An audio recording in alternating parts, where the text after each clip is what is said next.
77 goals and picked up 80 assists. This is what I want to do, is play pro hockey. Minnesota selects Mike Modano. From Prince Albert, Mike Modano.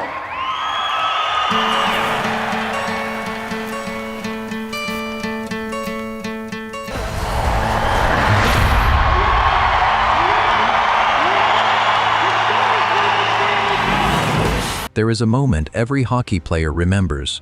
Not the first time they scored, not the first time they won, the first time they stepped onto the ice against someone and felt something shift inside them, something they could not name right away. Not fear exactly, closer to the feeling of standing at the edge of something very high and looking down. For an entire generation of NHL players, that moment had one name attached to it: Mike Modano. Before we dive into video, please subscribe to our channel.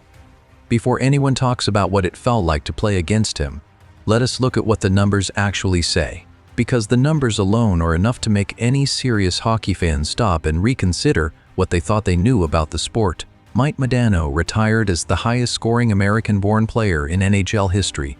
561 goals, 813 assists, 1,374 points. That record still stands today. Nobody has touched it. Not even close. But here is the thing about Modano that the stats alone cannot capture. He did not just produce. He made elite players feel like they were playing a different game entirely. Jeremy Roenick played alongside Modano and against him for years. Roenick is not a man who gives praise easily. He competed at the highest level for nearly 2 decades and built a reputation as one of the most physically and mentally tough players of his era. When Roenick talks about Modano, he does not sound like a teammate offering kind words. He sounds like a man who watched something he still cannot fully explain. Roenick said that Modano had a gear that nobody else had, that when he turned it on fully, there was simply no answer for it. Not a tactical answer, not a physical one. Nothing. That kind of assessment from that kind of player means something specific. It means the gap was not just measurable, it was felt. What separated Modano from every other elite center of his generation was a combination that almost never exists in one player at the same time. He had the size of a power forward at 6 feet 3 inches. He had the speed of a finesse player who had no business being that big. He had the hands of someone who had been working on puck control since before most kids his age had ever laced up a pair of skates. And underneath all of that, he had something that does not show up in any scouting report. A competitive mentality that bordered on frightening. Ed Belfour was one of the greatest goaltenders of his generation. He won a Stanley Cup. He won the Vezina Trophy twice. He faced thousands of shooters across his career and developed an understanding of what dangerous looked like before it fully revealed itself. Belfour said that Modano was the one player in practice who never let up. Not once.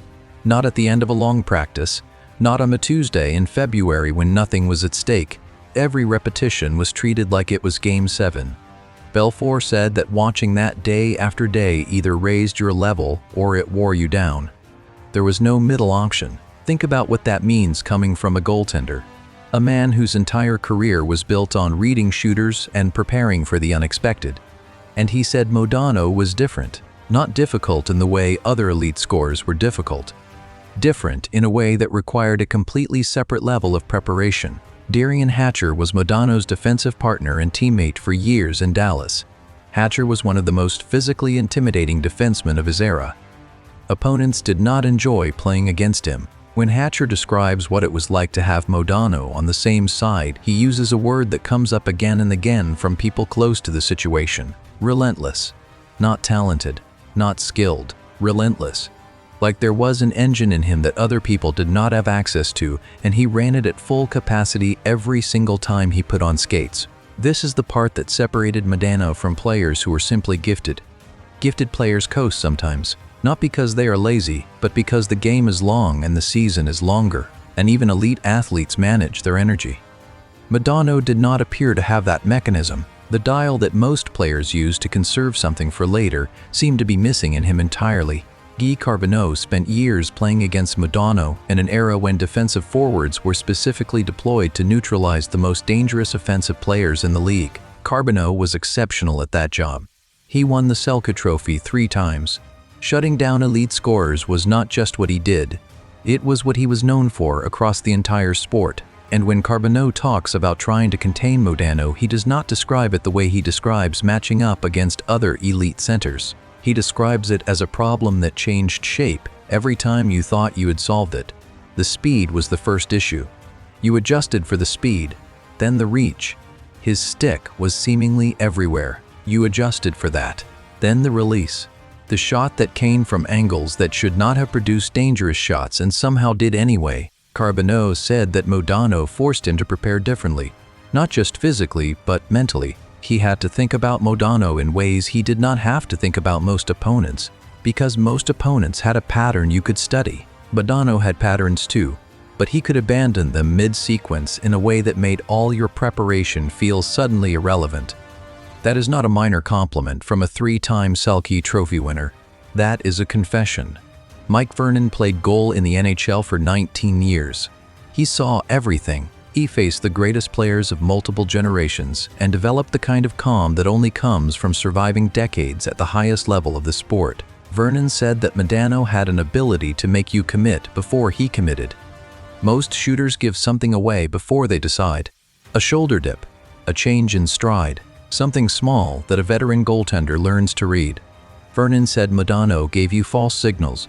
Things that looked like tells but were not. Things that were designed to make you move first so he could go where you had just left. That is a level of in-game psychological manipulation that most players never develop. It requires not just skill, but a kind of intelligence about how the person across from you is thinking. Modano was not just playing hockey. He was reading the person trying to stop him and then using that reading against them in real time. This is what the legends mean when they say terrifying. They do not mean physically dangerous in the way a heavyweight enforcer is dangerous. They mean the kind of terrifying that settles in your chest before the puck drops and stays there, because you know what is coming, and you know your preparation might not be enough, and you know he knows that too. Neil Breton spent years in the NHL and understood the difference between players who were skilled and players who were genuinely difficult to prepare for mentally. Breton said that what Modano brought to a building on a given night changed the atmosphere in ways that went beyond the scoreboard. Teams that were scheduled to face Dallas knew they were facing Modano. That knowledge lived inside a locker room before warm-ups even started. It was not panic. It was the particular tension of knowing that one player on the other side required your absolute best and still might not be enough.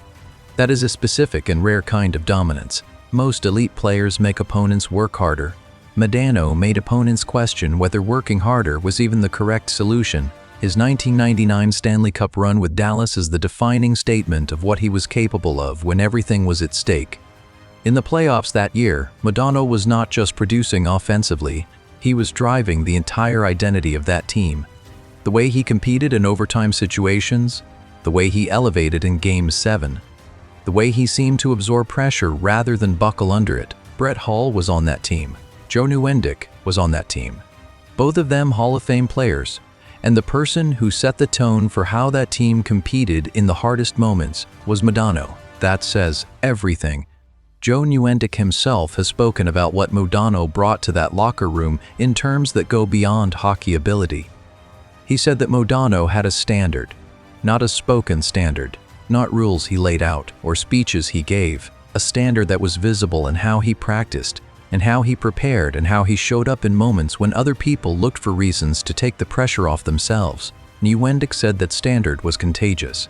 That being around it long enough changed how you operated whether you intended it to or not. That is the highest thing you can say about a competitor. Not that he was talented, not that he produced, that his presence alone raised the level of everyone around him simply by being what he was every single day. Modano himself never talked about intimidation the way someone who cultivated it deliberately would.